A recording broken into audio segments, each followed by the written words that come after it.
Attention, please. Eastern Airlines Flight 19, now ready for departure.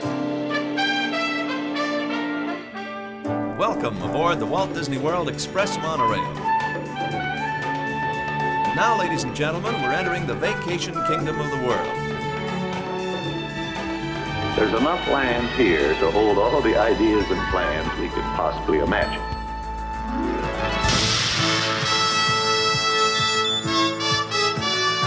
We call it Epcot. Will be our experimental prototype city of tomorrow. Welcome to another episode of the Retro Disney World podcast, taking you back to the vacation kingdom of the world, the way it was, and the way it is in your memories. All right, welcome to another episode of the Retro Disney World podcast, the official podcast of the Lake Buena Vista Historical Society. This is episode 97.5, where we're going to be talking a little bit about the upcoming RetroMagic event this September 2025 at the Coronado Springs Resort in Walt Disney World. And sitting in with me to go over this is Mr. JT Kuzier. JT, how you doing? Getting ready for the next event? Oh, yeah. I'm excited. I'm ready. And this is going to be the biggest one yet. Yes. You're going to be up on stage. We've already given you a job and a few of them. We've already starting to lay things out. Hal, coming in from Florida. How you doing tonight, Hal? Aloha. I'm doing really well. Thank you. Good. You've been working on some things for us as well for RetroMagic. I have, and I have some costume changes plans too. So. Yes, Brian's been hitting some vintage stores and a couple different things. So we got it's always surprises, right, Brian, from Philadelphia? Well, my heart and my body is in Philadelphia, but my mind is at the Coronado Springs Resort 3 months from now. That's we are in full blown RetroMagic prep mode. You know, Brian is ready when he starts a morning off with us on Slack that says, "I had a dream about RetroMagic last night. Todd went ape. How didn't show up? None of the PowerPoints were ready. PowerPoints were working. Nothing. Yeah, we just got up on stage with these guys. Like, JT just stood and ate a handwich on the stage for 20 minutes and that was an actual a month ago. I had that dream. You had the RetroMagic dream. And then they were like, you had that dream once before, before one of our other ones. I'm like, I don't remember that, but thank God, because it was horrifying. Yeah. So here's a little bit of information about RetroMagic, because what it is and what we've got coming up. Yeah. So Todd called this an episode, but it's really an infomercial. The following is a paid announcement of RetroMagic, sponsored by the Lake Buena Vista Historical Society.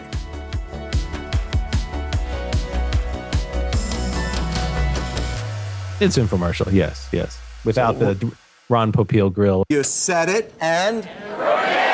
No, Billy Mays will be along, though, to tell you how you can get that stain out of your carpet. Hi, Billy Mays here for OxyClean, the stain specialist. Use it on carpets. OxyClean seeks out organic stains. It even takes red wine and grape juice out of white carpeting. Don't just get it clean, get it OxyClean. What was that squeegee thing? ShamWow. The ShamWow. Yeah. Hi, it's Vince with ShamWow. You'll be saying wow every time you use this towel. Ari Shine, the cleaner. Oh, yeah. Is this really how you want to spend your weekend after weekend after weekend? Now, there's Ari, the space-age polymer you can apply wet. Smoothly on, smoothly off. Just look at that Ari Shine. Of course, the lady with the dump cakes and that parchment paper cookbook. Hi, Kathy Mitchell here with Eat This Book, my new collection of recipes that you prepare and cook on a page from the book. Oh, yes. Has been making the rounds on Instagram and TikTok. Yes, where you cook this book. You take the book, you rip the parchment page, put the asparagus here, put the piece of salmon here, drizzle ranch dressing, wrap it all up and put it in the oven, and right on this parchment paper. That's and hilarious. Then serve it. And it's horrifying. This is what we're serving at RetroMagic. We're getting together with the Disney dining to see what we can do. I missed the guy with the glasses that would wear the Bill Cosby sweater. God's method is truly an amazing discovery. Until next time, I'm Mike Levy, and this is Amazing Discovery. And Carlton Sheets would sell you his real estate, how to become a millionaire mogul in real estate method. His 18 cassette tapes. This course contains over 2,000 specific ideas, from how to raise rents to lowering your expenses. And you'll learn a special technique that I use to get rid of bad tenants. Anyway, RetroMagic. This is a better infomercial. We have been hard at work for months here, putting this event together the weekend of the last weekend in September, the September 27th and 28th at the Coronado Springs Resort Convention Center. Why is it there? There's a lot of reasons why, but the main one is that none of the other convention facilities could accommodate us for 2 days. And why is it 2 days? Because we've learned from our previous 4 events that 1 day is not enough to fit everything in. And with these 1 marathon days by 5 or 6 o'clock at night when we break up, everybody's just exhausted, including the guests. So we're hoping to have a less intensive and more fulfilling 2-day event.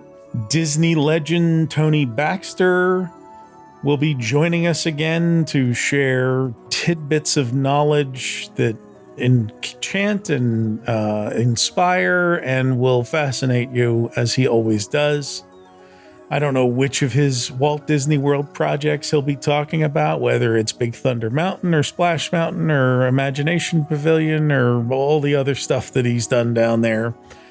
He was quick to point out, because we are going to have the definitive panel on the living seas here with the 2 gentlemen primarily responsible for pulling that pavilion together, Imagineer Delaney and Kym Murphy, who was Disney's wildlife expert on site there in Florida forever. And they were the guys that brought that, along with a big team, who they're going to have there as well. Tom Morris, who has joined us in the past, Imagineer Tom Morris. He worked on that pavilion. He's going to be with us as well.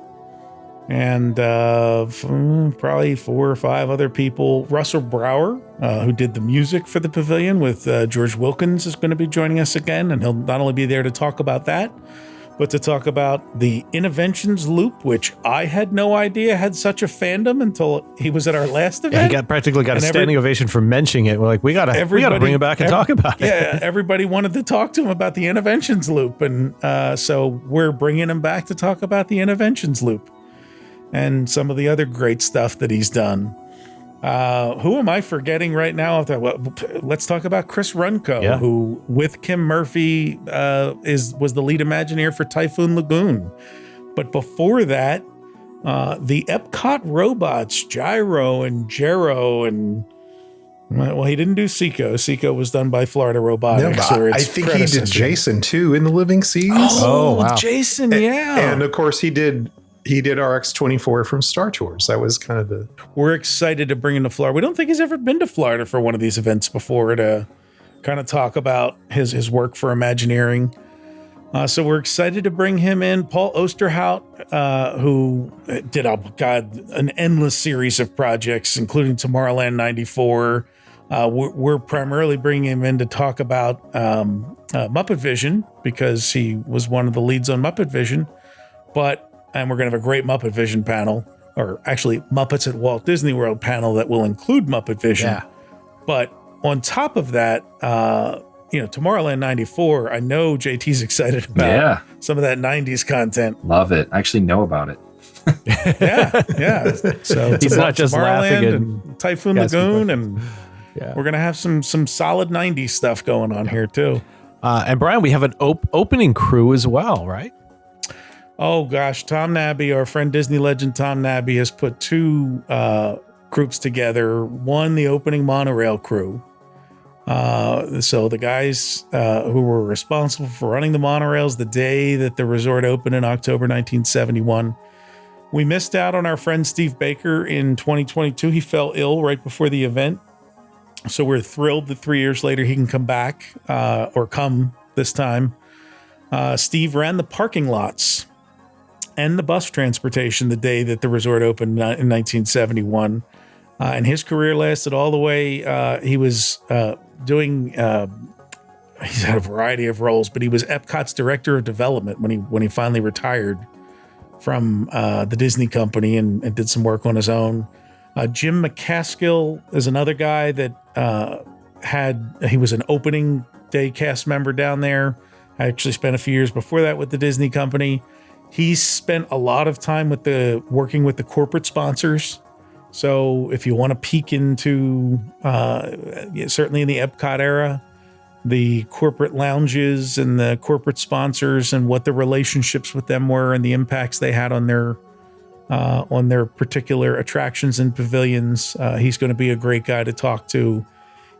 I saw him, more than 10 years ago now. He was one of the panelists for the building of Epcot at the Epcot 30 event, which was one of the opening panels, if it wasn't the opening panel.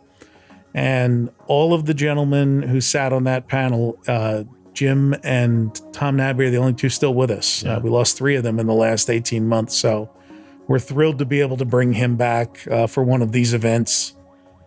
And I'm sure there's 1 or 2 people I'm forgetting. It is an incomplete list. We've got a few more invites out there. But this is going to be a great show. Absolutely. And for those that don't know what RetroMagic is, I mean, I think we email everybody who's been to previous events. So RetroMagic, as Brian just did, you probably guessed from Brian's explanation, is we're bringing in a lot of different Imagineers and other people that worked on the parks. 2-day event where you can meet them. They'll sign autographs, they'll sign things that you bring, but more importantly, we sit down in a setup in a room with big screens and presentations and all sorts of wonderful memorabilia on display. We run videos, clips, things you've never seen before. And right, guys, I got the new beanie hat. That's going to be on display. So I got the beanie hat I found at a consignment store, brand new, 1978, never worn. And Brian, we're also going to do a unique and unusual presentation with us and a few others, right? Showing some of the archival clips and interesting things that we've acquired that we've been saving for an event like this. Yeah. So we'll talk a little bit about our guests who don't have a history with the Disney company, but Fox Nolte's written 3 books now, right? 3 or 4 books on Disney World, on the Haunted Mansion, on the Pirates of the Caribbean, and the Hidden History of Walt Disney World, which is a great book. So she's also if there is a foremost authority on Lake Buena Vista Village and the community, the shopping village, the planned office park, all of that, she's it. I mean, she did more research on it than anybody else. And so we asked her if she'd be willing to come in and, obviously, we love having authors with us because they spend some time in the vendor VIP room, signing their books and talking to people who've read their books. And we love to make that happen for them when people are producing great content. But we asked if she'd be willing to go on stage and, give a little chat on Lake Buena Vista Shopping Village and touch on the office park. And then Hasten Zylstra, who's been to all of our events, told us, I have a unique connection to the townhome community that was built in Lake Buena Vista that Disney used originally their idea was residence/corporate housing. And those 2 presentations are going to fascinate people. And then we did talk about dipping into our archives, finding some stuff that, as we come across super rare footage or pictures that depict things that nobody else has a photo of, or there aren't a lot of photos in circulation of. In fact, there's one thing, Hal's pretty sure he's the only person that ever took a picture of it. And we just recently scanned all of his print photographs in. I think we have a new nickname for, how Walt would always said it all started with a mouse? Yes. When I put that film up that gathered all this attention, it was the Jungle Cruise frog. So I think all this collection it all started with a frog. It did all start with a frog, but we've got a lot of other other stuff frogs, but right? The frog was a big thing. We have put aside, and we add things to the slide archive and all that. Unless you're hunting for them, we don't have there's no automatic trigger that says, hey, I will usually tweet, hey, we've added 200 images to the archive. Here's the link to the albums. But that's about the extent of it. So stuff keeps getting added there. And unless you're going to look for it, you don't know that it's there. Yeah. It's an imperfect system. It's why we want to have our complete web archive rebuilt, the website rebuilt by, someone who can do that professionally and build what we want. That's right. Yes. Our top folks. To spec. We want a 2 spec, and we want it to be a fan of ours who wants to do it for us for nothing or next to nothing. So very tall order. But that said, we've got some great stuff that we've never put on there because if we put it in a folder and like this stuff we got to save for like a RetroMagic because it should be shared with a room. And you know what? We also have a very, very rare film that we never released. It is an official film, and we did show it once on a very small. It was a very small set of folks that got to see it, so we might have to run that as well. So, have we excited you? Are you doing anything that weekend of September? Because if not, we would all love you to join us for RetroMagic. Go to the website. Yep, retromagic.net. The website will list the guests, and we're going to keep updating that. Yep. The website's going to list the panels and some of what we'll be talking about. We've got we don't know what we'll call it this time, Lake Buena Vista Village or the Centurium, or we change it every time. You know, who knows what we could call it this next time coming up. It could be Sid Cahenga's, who knows? But we'll have our vendor VIP and display area. And boy, if we added to that, in fact, just this past weekend at the flea market, I picked up a plate that I've got smaller versions of, a ceramic souvenir plate, but this one was a full like 10-inch or 12-inch ceramic plate that was it's got silver on the edges and has the castle and most of Walt Disney World. It was a 1970s souvenir, and I've never seen a big one like this. And I picked that up a couple weeks ago, and then this past weekend, I know I have a Dixie Landings refillable mug that we display at our events that's down in the archive. This past weekend, I picked up for 50 cents a Port Orleans Resort. There it is. Oh, there we go. So it's got its sister. So now we've got the set for what is present day Port Orleans, Riverside, and French Quarter. That's awesome. So we'll have both resorts. I have my 9-volt battery visor here from the 25th I bought. I have the one I have to ship to Todd that I got, what was it, Disney MGM Studios. Oh, yeah. And it worked. And then the wiring for the 9-volt was so brittle that like the one lead broke off. It's just like the one you're holding up, JT, except mine is better. Disney MGM Studios. It doesn't have, you have the 25th. And I said to Todd, like, I have to send this because my skills are. He's got a whole workshop there. I've been to his house, so he's got the workshop and the model building and all where he can repair that or replace it. I can't. So I have to send that to you. Yeah. And we have an artifact from Kitchen Cabaret. That's right. Nobody's seen that before. It's a set piece. We have to create a display cabinet for it between now and then. Our friend Ted Linhart's coming down with some rare documents. Oh, I love the documents. Tammy Tuckey and will be back as our entertainment director. Jeff Crawford's going to be back as our musical director. And all right, so I have two questions. First one, if you've come to an event before, is this going to be something totally new, or is it going to be the same old, same old? Well, it won't be the same old because there's going to be a lot of new people there telling stories that haven't been told before. In fact, Todd and I heard one. Direct from Kym Murphy about the living seas that ranks up there with Hugh Darley telling us about the sign, the water pressure in the first test of the sign last time. Yep.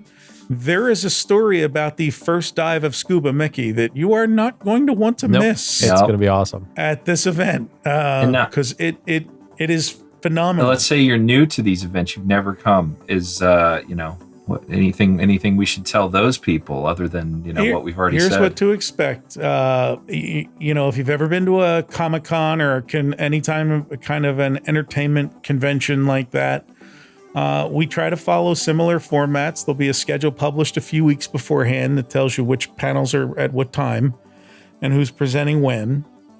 And we'll start mid-morning both days. It won't be as early as it has been in the past because we have 2 days, which is helpful to some people. And we cycle through. There's usually 2 sessions in the morning with a break, and then a lunch break, and then 2 sessions in the afternoon. When I say 2 sessions, it could be 2 or 3 different stage presentations that happen, and then there's a break where everybody can use the bathroom, go into the VIP room, meet some of the VIPs, look at stuff. Usually there's some folks displaying their artwork there, some of it for sale.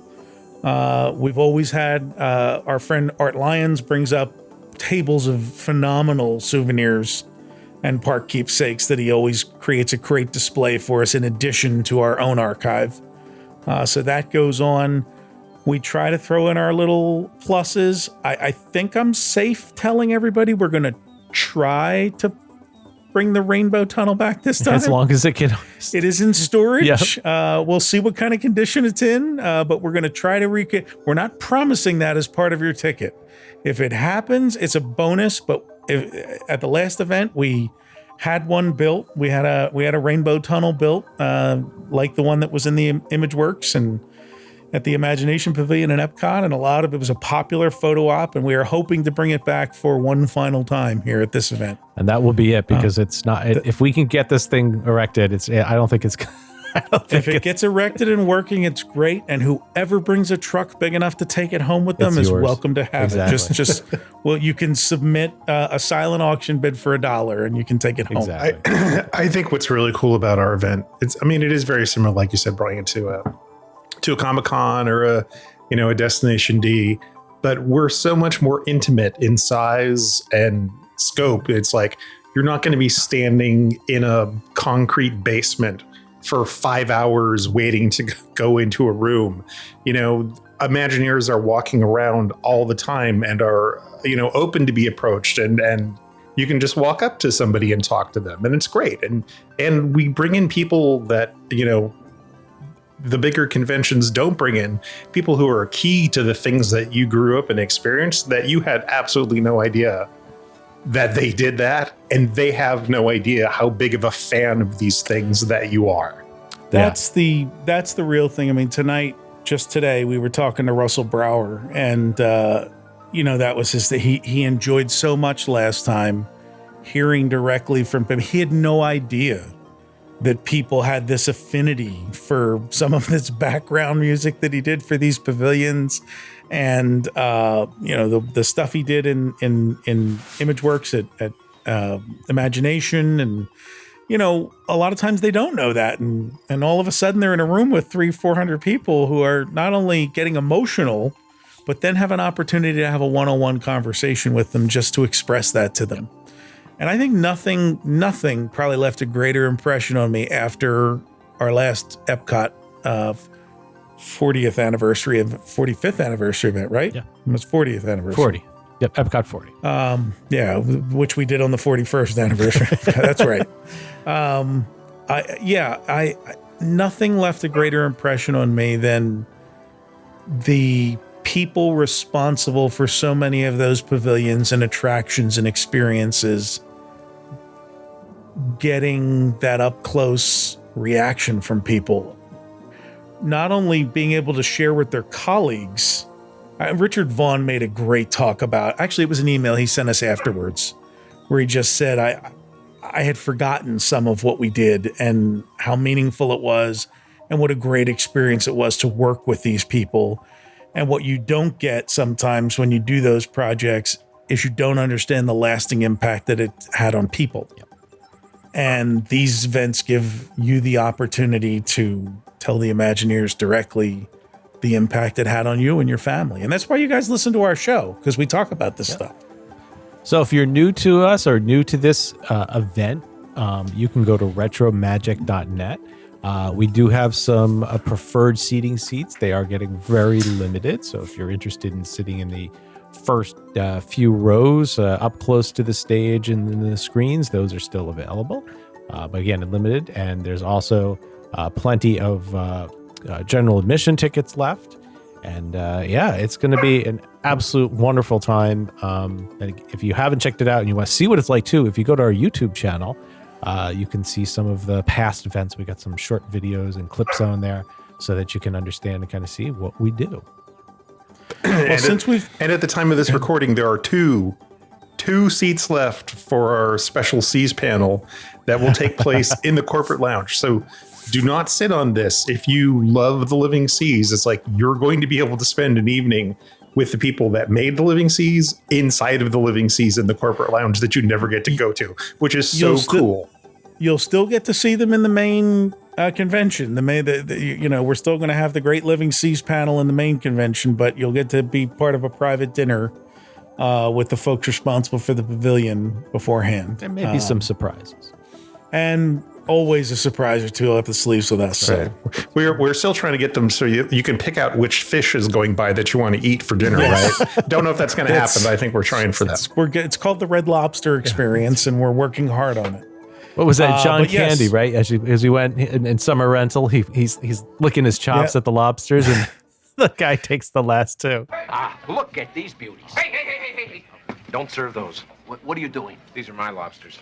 Your lobsters? Yeah, you got my table, but you're not getting my lobsters. Okay. And if you want tickets, go to retromagic.net. All right. Thanks for listening. We'll be back very soon with episode 98, which is going to be called The Disney Difference, taking you back to different things that were at Disney World that may or may not be there anymore. So thanks for listening.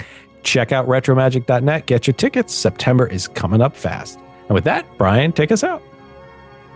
Follow the Lake Buena Vista Historical Society on most social media platforms at LBV History and on the web at lbvhistory.org.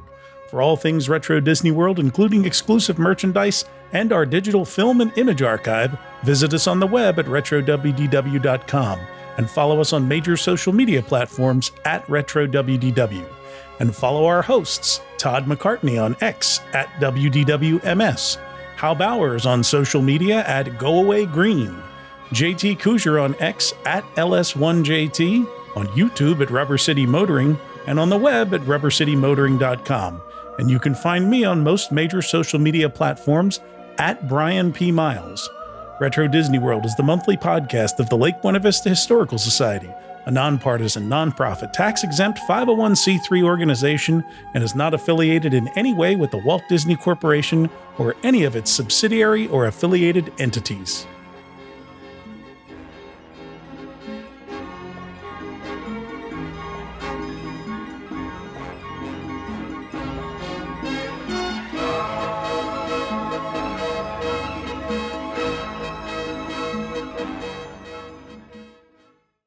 And that Disney Difference episode, prepare for some big feelings from some of us.